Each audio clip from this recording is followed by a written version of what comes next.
Hello to all Euromix viewers. I'm here with the Eurovision legend, Chiara from Malta, who represented Malta in Eurovision 1998, 2005, and 2009. How are you, Chiara? I'm okay, thank you. So Chiara please from tell us Malta, what is who it like represented being a Malta in Eurovision Eurovision legend and how does it 1998, reflect throughout the year? Do you 2005. get a lot of messages?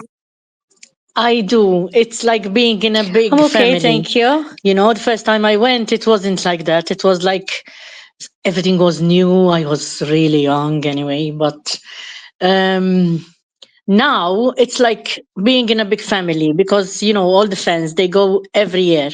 So you end up knowing everyone personally, and it's like being in a one huge family, which I love. That's great to hear. And we've gathered here to celebrate 20 years of your song Angel Yeah. from 2005 Eurovision Song Contest. And you finished second with the song. And I've heard that your song was released on the streaming platform on this Valentine's Day after many, many years. Why did it take so long to release this song to the streaming platforms? Believe me, I have no idea why it took so long, but I'm not a very tech person. I have my age, so I'm not very good in these things. I'm like living back in the 1900s, so I had no idea how to do these things. But now I have a team that helped me out and can do these things. So finally, we released it. So let's go back to Eurovision 1998. You represented Malta with the song "The One That I Love," and you almost won. And finally, you reached the third place. And our Dana International won with the song "Diva." Were you disappointed with the result, knowing the trophy was almost yours? A little disappointment was there, obviously, you know, because I always say the same thing about 1998. It felt like as if someone gave you the trophy and then 2 seconds later took it back. Because until the end voting, the last voting, I was first. So it was like everyone was saying, you won, you won, you won. And then all of a sudden I didn't win. So it was quite a shock, I must say. I was a bit disappointed, yes, but only for a few minutes, because then all my friends were calling from Malta saying like Malta is overjoyed, you did so well and whatever. So disappointment left. But I'm sure you are a pride for your country. And what do you think about the song "Diva" by Dana International? Do you think it's a deserved winner? I still sing it to today because we still you still hear it here and there here in Malta, so it is still famous. That's amazing. And have you met Dana since 1998? I think I met her somewhere else, but I cannot remember when, to be honest, because I've been to many openings of. No, I think when I was invited to Israel, actually, I met her. There was a party at the Euro Club. Yes, I think it was in Israel. Yeah, we'll talk about it later. Um, but for now, in 2005, you returned to the contest with the song "Angel," as we said, finishing second, almost winning again. What made you decide you want to return to Eurovision, and how was it like almost winning again? I must say, it's like how can it's bittersweet, you know, because I love being there. And it's something, but for me, it's something like it's unfinished business. So it's like I still feel like that's something calling me, you know, try again, try again, try again. Yes, being very close twice is actually frustrating, to be honest, and not actually win. I'm sure, and that's what made you decide to come back for 2009. Yes, exactly. And That's were you? exactly what it was. How did you feel with the result? Um, I was disappointed because I'm used to being in the high places at the end, but being honest, I was not so surprised because I was not completely sold on the song I had. I knew it was a good song, but I knew there were better songs, so I wasn't so surprised, to be honest. It was a great song, in my opinion. Thank you. And no problem, you're welcome. And Malta has actually never won Eurovision, and they're participating for many, many years. What do you think Malta can do in order to improve its chances for winning? Um, I still believe that if you have a good singer with a very good song, you still can win.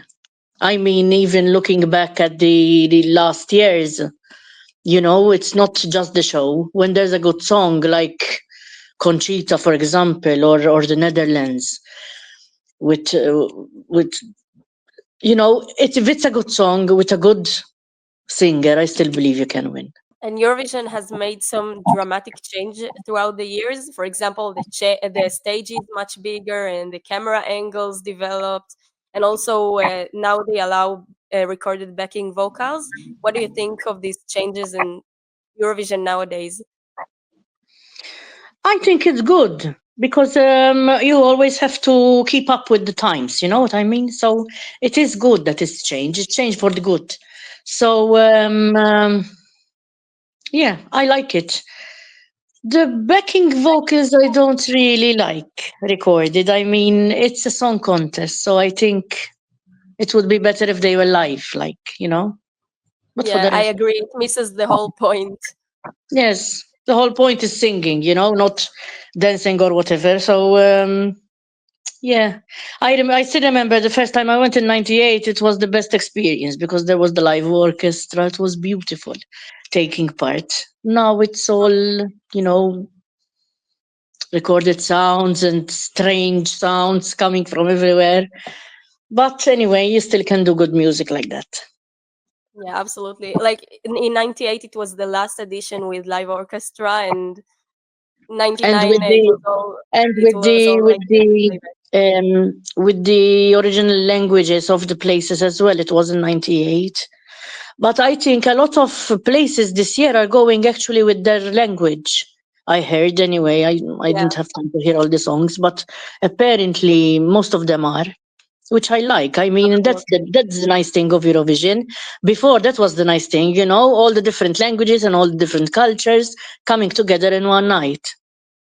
And I would love to hear Malta singing in Maltese, for example. Do you think it Maltese, will yes. happen?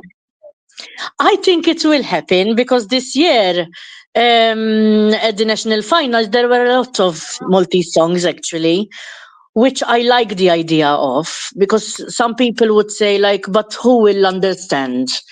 But I mean, this is not the first time, a lot of places won with their own language in Eurovision when we didn't understand. I mean, I was judge when the Portugal won. I didn't understand the word, but still he was the one that made me feel most emotions when he was singing, so I voted for him. You know what I mean? So it doesn't have to be something that you actually understand. It has to be something that transmits. Absolutely, I agree with you. And as you said, you visited Israel in 2019 when Eurovision was held here. How was it Mhm. like the experience of meeting a lot of fans and specifically Israeli fans? Yes, it was very nice. I still remember it very fondly. I loved it, and it was the first time for me in Israel, and I just loved it. It was really the Euroclub was huge, and I met all my Eurovision fans from all over Europe that came there for Eurovision and still came to see my show, which was really really sweet. Are you planning on coming back visiting here again? I wouldn't say no. I love it. I loved it, and I would definitely not say no to that. Well, I haven't been to Malta, but I have to, and I think we're very similar in some aspects. So, are there any Israeli Eurovision songs you still remember or listen to, like Diva you said earlier? Diva, yes, is one of them, and oh my god, I blanked at the moment. There's an old one which I love and I always listen to. Oh, I can't Maybe remember it. Hallelujah. Yes, אבל that's the one. That I love it. I love listening to that song. It's beautiful. It's one of the most beautiful songs there ever was, actually. So I really like it. yeah, I agree. It's a great song. And are you planning on coming back to Eurovision one day? If I have the right song, yes. It's amazing. We would love to see you again in Euro clubs, in the Eurovision stage, everywhere. And finally, what message do you wish to convey to your mixed viewers? I would like to say thank you, most of all. I mean, this career has, now it's been nearly 30 years in the Eurovision scene.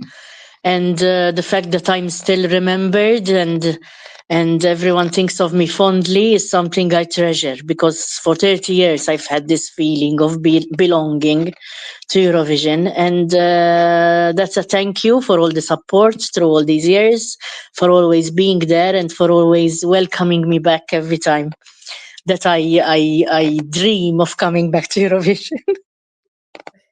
That's amazing. And I will say to our followers, just go listen to Angel on Spotify and all other streaming platforms. It's such an amazing song. And thank you so much, Chiara, for this interview. Thank you. It was a pleasure.